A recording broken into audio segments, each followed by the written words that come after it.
Tu teve um infarto, é isso? Tive 2 infartos. Eu conheço a medicina do avesso também. Você sabe a história do meu infarto? Não. Não sabe? É o seguinte, eu vou contar assim, mais ou menos foi assim a história. Eu tive um colapso. De tanto trabalhar? Pode ser, não sei, pode ser que sim. A gente, quando trabalha demais, deixa de amar o que faz. Um pouco, sim. Não é? A gente tem que trabalhar até onde a gente ama, onde a gente assimila o amor. Senão a gente adoece. Isso foi uma das coisas que eu descobri, sabe? E eu caí duro. E antes de cair, eu mandei chamar a ambulância. Eu estava na minha casa, vieram meus filhos, tal, não sei o quê. E eu vi o meu corpo. E como não bastasse isso, eu trabalhei muito em UTI. Então eu tinha um raciocínio muito rápido, pronto-socorro UTI e tal. Eu falei, eu tive uma emergência hipertensiva. Uma encefalopatia hipertensiva. E pegou o coração e o cérebro. Eu preciso soltar líquido. Então a sensação que eu tive na minha experiência é que eu pisei em cima do meu estômago e tive um vômito. E a pressão caiu. O teu corpo vomitou. Vomitou. Mas a sensação que eu tive fui eu que pisei no meu estômago. Tô entendendo. E eu estava olhando o meu, não é? Mas isso não era estranho pra você, doutor? É que você lida com isso? Olha, isso já aconteceu outras vezes comigo. Imagino que sim. E eu tenho certeza que existe vida após a morte pela minha experiência. Porque se o meu corpo tivesse morrido, eu estava consciente. Bom, aí aconteceu o seguinte. É verdade. Eu fui levado para o hospital INCOR. E lá, eu não me identifiquei como médico para não ter privilégios, porque também isso é feio, né? Eu acho. E aí, então eu fiquei naquele corredorzão, na época que o Hospital das Clínicas era aberto, agora é setorizado, antes era aberto. Eu fiquei lá na maca e tal, e veio um assistente e me perguntou por que eu tinha caído e tal, se eu tinha perdido a consciência. Aí eu falei assim, eu mesmo não. Mas o meu corpo perdeu. Pô, foi o que aconteceu. Eu vi desse jeito, entendeu? Bom, aí ele olhou pra mim e falou assim, você tá brincando comigo? Você vê um pronto-socorro lotado assim, você brincar comigo? Eu preciso saber. E tal. E pegou, pôs a prancheta em cima da minha perna e saiu para atender outro. E tinha um professor que não me reconheceu. Foi até meu professor. Mas eu já estava com mais idade. Ele não reconheceu. Não me reconheceu. E falou assim, eu ouvi o que você falou. O que você teve foi uma experiência de quase morte. Você saiu do corpo e você voltou. Sair do corpo, pelo que eu estou entendendo, talvez não seja a melhor noção também, né? Mas eu saí e voltei. Foi uma experiência de quase morte. Aí ele pegou e falou, eu vou te dar um telefone de um médico que você precisa procurar. E me deu o telefone, que era meu telefone.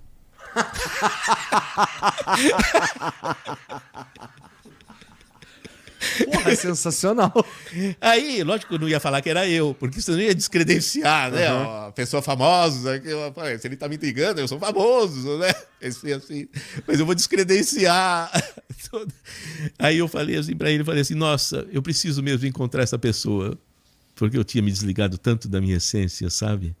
Eu acho que a gente se desliga, né? Eu falei, eu preciso ligar para essa pessoa, né?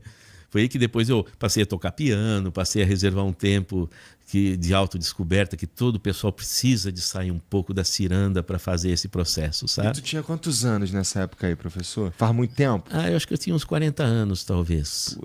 Faz uns mais de 20 anos. Vamos lá, né? Tá, mas o que eu ia falar não tem nada a ver com isso, não. Tem a ver com o seguinte, tem a ver com... Cara, quando isso acontece contigo, você já tinha tido várias experiências espirituais, você me falou que um dia você vai voltar aqui para me contar sobre essa parte, e me falou também que tu já tinha... não era tão novidade assim, a ponto de tu não ficar chocado de ver teu corpo e ir lá, peraí, deixa eu fazer... Não, eu fiquei chocado pelo seguinte... Duas coisas me chocaram. Uma, porque não era hora de morrer, porque eu não tinha escrito meu livro. Que eu não escrevi até hoje. Então não pode morrer. Aí eu falei, não é hora, eu não queria morrer, entendeu? Eu não queria terminar a minha estada aqui. E a outra é que eu não vi o chamado túnel de luz que você vê. O meu não tinha túnel de luz. Entendi. Entendi. Então não era a mesma Eu hora. falei assim, pô, porque experiência de quadro de morte e não ter túnel de luz, você vai pra onde? É, verdade. Mas aí, o ponto é justamente esse, que cara, tu já era um cara ligado com a espiritualidade, ou que já tinha olhado, já tinha estudado tudo isso, e ainda assim tu se perdeu a ponto de ter que se encontrar contigo mesmo depois. É porque eu acho que esse negócio de saber, eu acho que existe uma diferença entre conhecer e saber. Saber vem da palavra sabor, que é morder a maçã, né? Que a maçã é o símbolo do conhecimento, não é? Então, eu acho que me falta o saber, que é você ter o conhecimento experimentado. Entende? Eu acho que é importante a gente ir atrás disso para não ficar com um palavrório rodando na cabeça sem significado. Porque aí ocorre uma distância entre o coração e o cérebro. É o pessoal, eu quero ser eficaz na empresa e tal, toma Ritalina e tal. O remédio faz por você e você não assimila a tua experiência. Entende? Não traz por coração. Começa a trabalhar só com a cabeça. Não roda com o coração, não traz significados para o que você faz. Aí começa o processo do adoecimento. O saber envolve o sabor. Obrigado.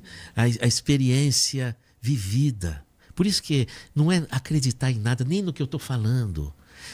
A minha fala tem que ser para você, internauta que está participando, motivação para você pensar e encontrar a sua verdade. Perfeito. Eu não quero convencer você de nada, eu só estou expondo. Quando eu exponho fatos da minha vida e da minha mente, eu estou tornando tudo isso uma experiência. Para você fazer também o mesmo. Não é para acreditar no que eu estou falando. É para você criar, descobrir por você o seu caminho. Que é isso que todos nós estamos precisando fazer. Tô contigo, concordo 100%. Eu acho que uma das coisas mais... Talvez o que a gente veio fazer aqui, ou boa parte do que a gente veio fazer aqui, é olhar para dentro mesmo. E olhar para dentro, eu preciso primeiro considerar e entender o que tá vindo, pelo menos do jeito que eu enxergo, tá? Eu consigo olhar para dentro a partir do momento que eu consigo reconhecer o que veio de fora. Então, tem coisa que... Eu sou uma coxa de retalhos, eu tenho coisas... de todo mundo, assim, eu conheço muita gente, eu sou um pouco do meu pai, eu sou um pouco da minha mãe, eu sou um pouco da minha esposa, eu sou um pouco de todo mundo que passa por aqui, mas eu preciso também conseguir, pelo menos é o jeito que eu enxergo, olhar por debaixo dessa coxa de retalhos e ver o que é essencialmente eu, né?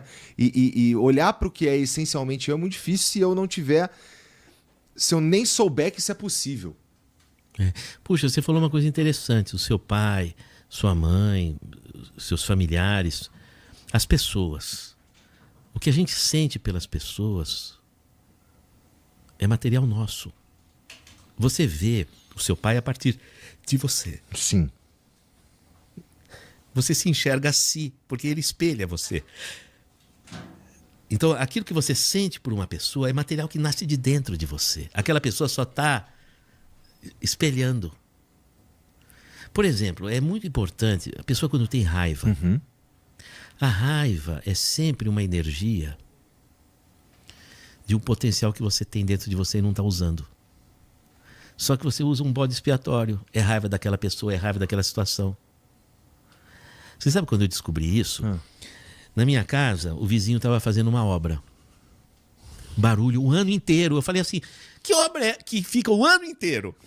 Quer dizer, ele quebrou a casa, quebrou de novo, sei lá, não sei. Eu falava assim, gente do céu, não é possível, eu vou enlouquecer. Não é? Ele terminou a obra dele. Aí eu comprei uma casa do lado e comecei a fazer uma obra. O barulho não me incomodava. Eu falava, gente, é o mesmo barulho do meu vizinho, eu estou feliz. Então não era o barulho. O que era que me incomodava? O que deixa a gente com raiva é o potencial nosso que a gente não está pondo em prática. E você acha que você está com raiva daquela pessoa. Porque se você estiver pondo em prática o seu potencial, pode fazer o que quiser, você não sente a raiva. Você passa livre. Você não se aprisiona naquilo. É verdade, e faz todo sentido. A gente precisa, às vezes, de analisar o que a gente sente pelo outro. É uma tradução do que existe dentro da gente. Sempre, não é, professor? Sempre, porque você vai usar que olhos para ver o outro? Os meus. Então são seus que São os estão meus. com isso. Entende? Basicamente, você está dizendo, eu projeto no outro o que está aqui. O que tá... Então, por isso que sempre o outro traduz para você o que você precisa repensar em você. Então, puxa, eu preciso repensar em mim, porque está vindo esse ódio, está vindo esse rancor, essa situação. Eu preciso pensar, é uma energia potencial sua, que precisa traduzir para os seus potenciais realizadores, e aquilo está parado. Então, eu faço um EEG com mapeamento, tá alta voltagem delta, tá uma coisa assim explodindo na cabeça da pessoa. São potenciais traduzidos de forma energética, porque o cérebro traduz esses processos intrapsíquicos para o campo eletromagnético. Cara, deve ser muito maneiro olhar e entender isso tudo. Olhar o cérebro assim, caraca, que maneiro que tá rolando aqui. É bacana quando eu faço muito isso, entregar para a pessoa o que ela tem, para ela pensar e sentir. Entende? Então, quando eu comecei a falar publicamente da pineal, é porque é uma coisa que tem na tua cabeça. E se você souber o que tem na tua cabeça, você se vira. Você começa a fazer descobertas. Sim. Basta estar curioso, né? Precisa só alguém, para mim pelo menos, precisa só destampar um pouquinho. Aí você começa a se pesquisar, sabe? E é importante a gente ver. Como é que a gente levanta a pontinha do lençol que cobre a gente mesmo, professor, pra gente... Por que eu tô falando? Eu, por um tempo, eu queria muito que o Flow servisse de veículo para fazer as pessoas... quero ainda. Desenvolver o pensamento crítico, né? Isso é um jeito de falar o que a gente está falando, né? Só que é outro jeito de falar. Por um tempo eu entrei, cara, não dá pra fazer isso. Não dá pra fazer isso, porque a gente tá vivendo num momento que as pessoas não estão a fim de ouvir para entender, elas estão a fim de ouvir para responder, o que é a mesma coisa que não ouvir. Mas, sabe, Igor, a palavra verdadeira, a palavra da verdade fixa na consciência da pessoa. Você tem que acreditar naquilo que é verdade, naquilo que ilumina. E você semeia, sabe? Deixa germinar no tempo da pessoa. Porque se é verdade, aquilo vai rodar na cabeça da pessoa, no coração dela. E uma hora ela vai ter um insight. Então a gente tem que estar preocupado se o que a gente fala é construtivo. Se semeia, se as suas palavras semeiam no seu coração, sabe? Se você faz isso, cada pessoa vai ter o seu tempo. E a gente precisa entender isso, sabe? A gente tem os nossos momentos, que a gente tem revolta, que a gente tem uma autoestima baixa, que a gente tem nossas tristezas, que a gente está... São momentos nossos, mas quando a gente ouve a verdade, lê, a gente se educa com a verdade, aquela verdade, uma hora ela germina e ela aparece dentro da gente. Então vale a pena você continuar criando promovendo essa iluminação do saber. Puta, eu não tenho... Eu acabei de falar pro senhor isso, mas eu tenho um pouco de... quando eu ouço de volta, eu fico, nossa, mas como eu sou pretensioso. Porque assim, a pretensão de dizer a verdade... eu tô mais na linha do que você tá dizendo, que o que eu tô falando aqui é pra provocar um pensamento aí... Mas isso é a verdade. Isso é a verdade. Que sei lá, a verdade você sabe, a verdade está em algumas posições, naquilo que te leva a fazer o bem. Ali está a verdade. A verdade está quando você se enxerga no ponto que você está. Não é mais, é ali. Perfeito. A verdade está ali. A gente se colocar onde a gente está.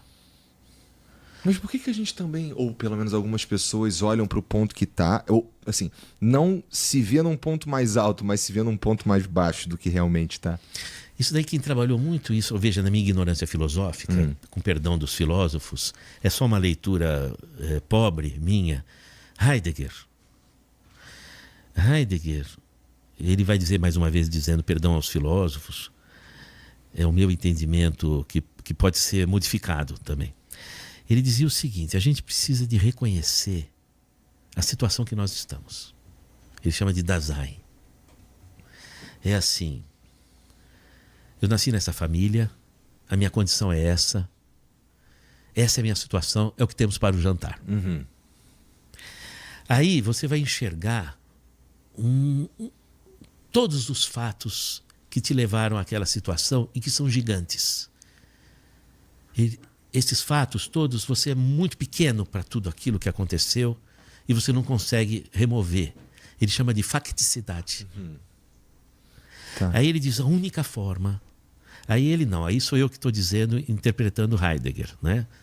Com perdão para os filósofos. Aí ele vai dizer assim: o único jeito de vencer essa facticidade é transfixá-la e encontrar a transcendência. E aí, quando você faz isso, você entende a vida. Só que a gente consegue fazer isso na maturidade. E aí a gente olha, enxerga a vida, por que eu estou aqui, o que eu tenho que fazer? E você se anima. E aí você faz a primeira pergunta: haverá tempo? Será que vai dar tempo? É. Aí ele escreve o ser e o tempo. Entende? Então, é muito importante a gente reconhecer a situação que a gente está. Mas é fundamental nós transfixarmos essa zona pesada pela transcendência. E cada um que encontre essa transcendência pelos seus caminhos. Porque é a única forma, porque não dá para você brigar com cada ponto. Aquela pessoa é daquele jeito, aquela situação é daquele jeito, aquela sociedade é daquele jeito, você não vai mudar de uma hora para outra. O Império Turco durou 300, 400 anos. Mas você pode transcender e olhar por cima. E essa transcendência, ela polariza a nossa consciência para o devir, para o vir a ser. Tira a nossa consciência do passado.